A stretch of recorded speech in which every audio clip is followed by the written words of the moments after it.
Hi, hello, welcome. Today I would like to talk about this little beauty here, which is the premium Deckset Jewel Knights. And I wanted to talk about a couple upgrades I made to this. While I think it is a pretty solid list out of the deck, like, this is what we be keeping. As you can see, it's a pretty solid amount of cards.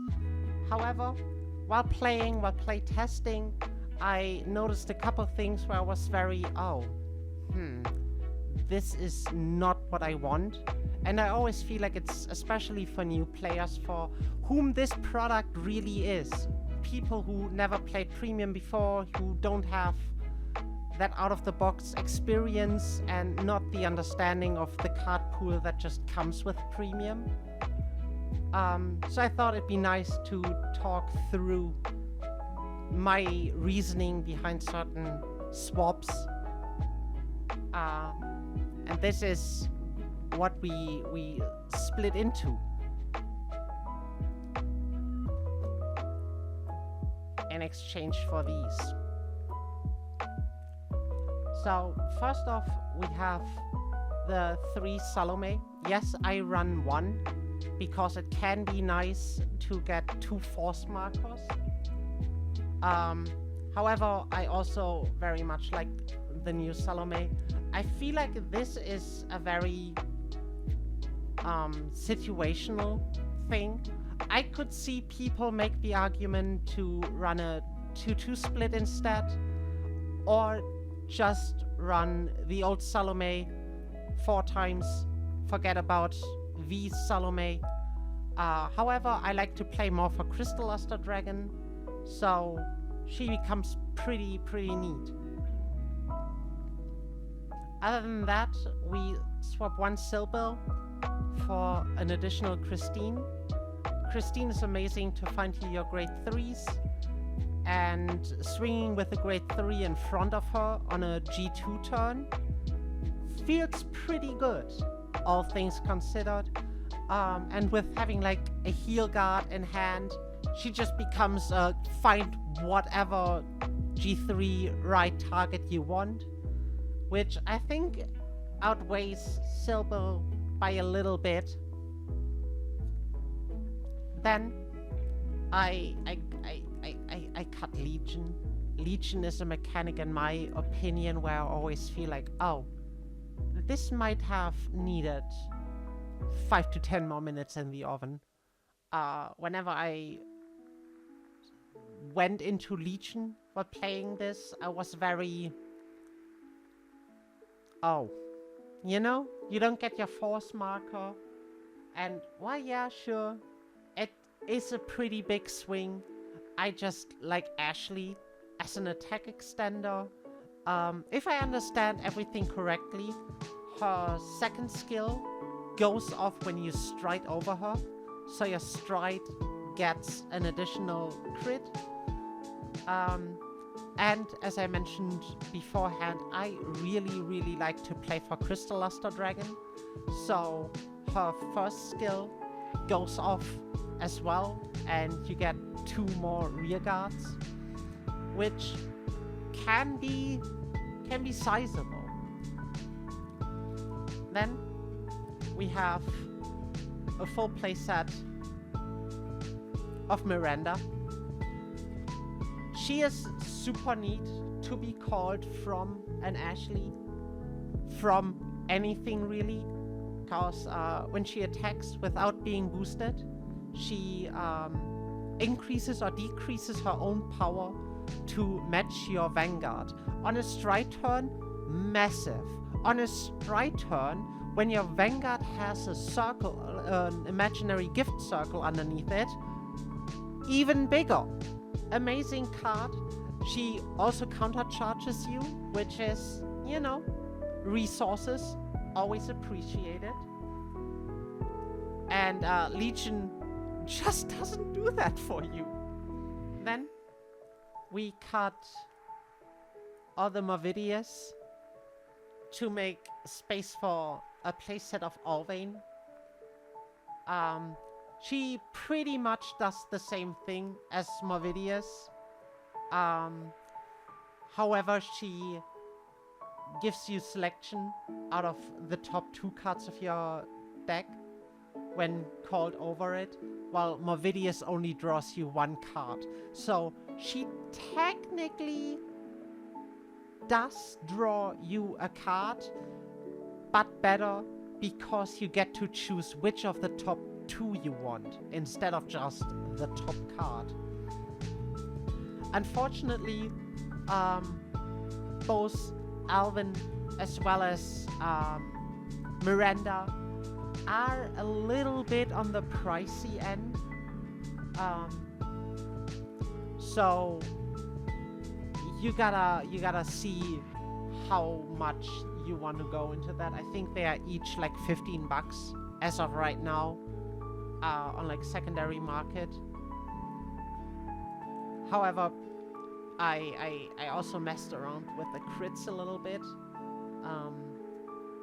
I cut 2 of the GB1 Amulet Pure Eagles to make room for Bartram.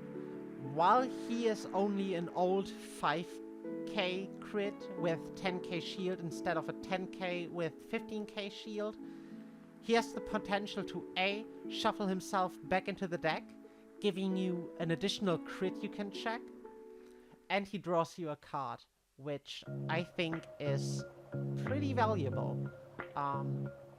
While the GB1 goes to Soul, draws a card and gives 10k, I prefer to check another crit.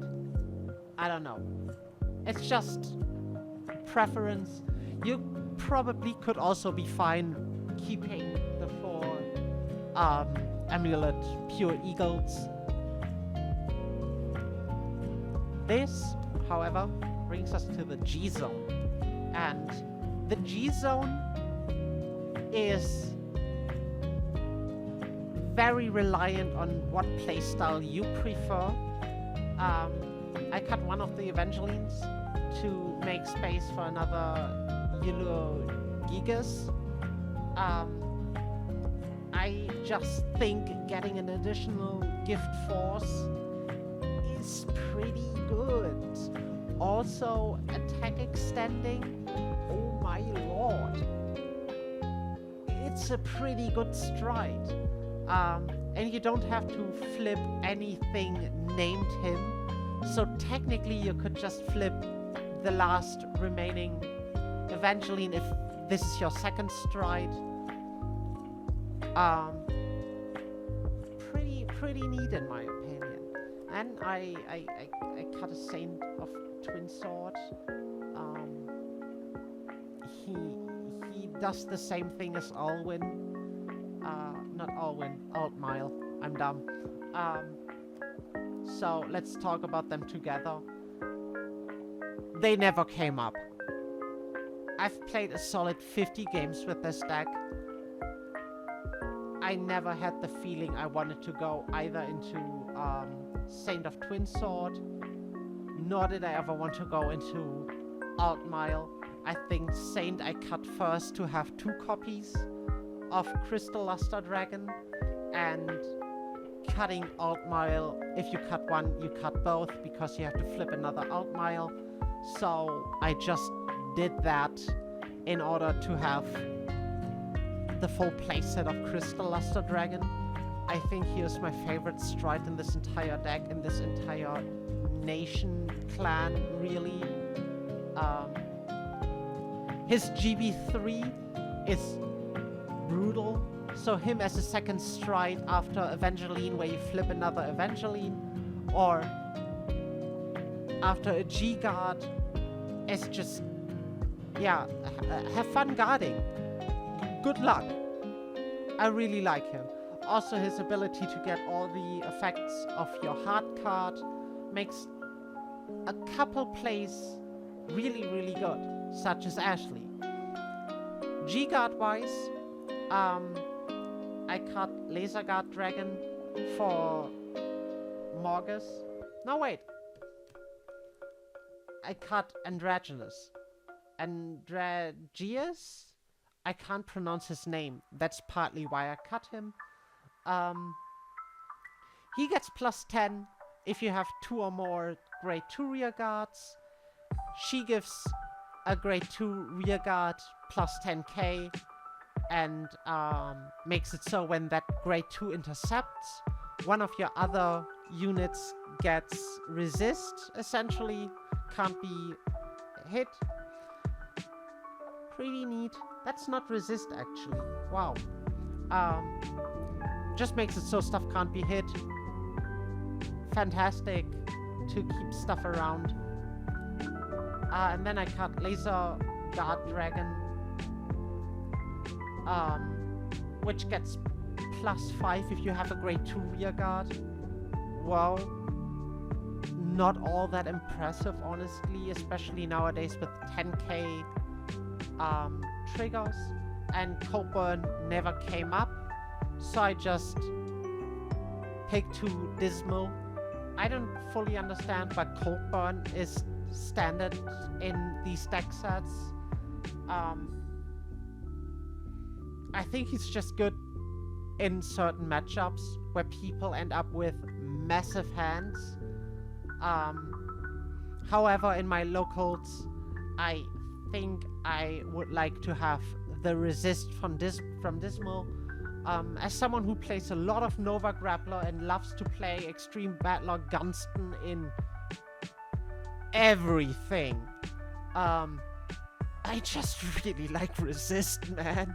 It is such a good keyword for so many situations. So, yeah. Colburn had to go. Dismal gets to stay. But yeah, there you have it. I hope this makes a little bit of sense, or might help people who have not the massive card pool laying around to be like, oh yeah, sure, I experiment around. I don't know exactly what I want to add. A little guidance. I'm not saying this list is the be-all, end-all if it comes to Jewel Knights. I'm still very much learning the play sets, not the play sets, the play patterns. But so far, I'm really happy with my list, and I hope this was some help to you. I hope you have a wonderful afternoon, evening, morning, whatever time of day, and I see you whenever I get to upload again. Until then,